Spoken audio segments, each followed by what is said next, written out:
le salon s'est encore agrandi, puisque en 1976, on a commencé sur à peu près, on devait être entre 3500 et 4000 m², et aujourd'hui, on est sur 5,5 hectares.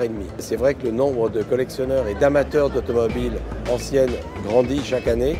Ça intéresse de plus en plus de gens. Je pense que ça leur permet de sortir un petit peu de la monotonie de l'automobile moderne, du train-train quotidien.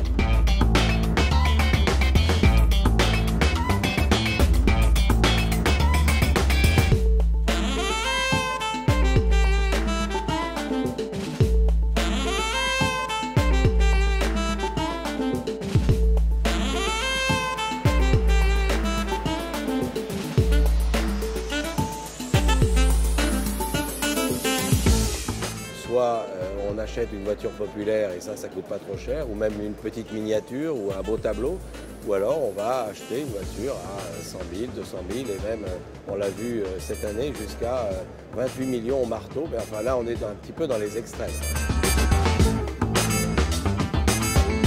Nous sommes très heureux de présenter ce soir la meilleure des Ferrari des années 50. Avec mon équipe et en hommage à Pierre Nardino, d'adjuger cette voiture 28 millions d'euros.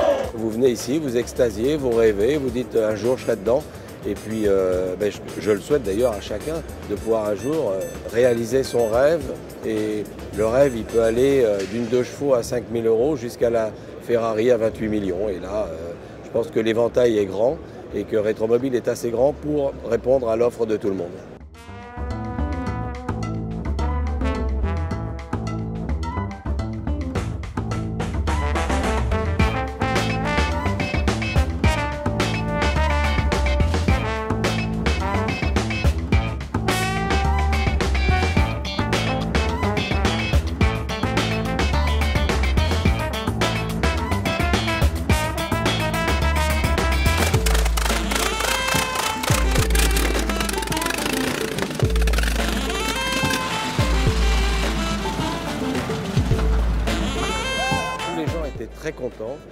Très content de voir des choses que l'on ne voit pas ailleurs, puisque c'est notre maître mot.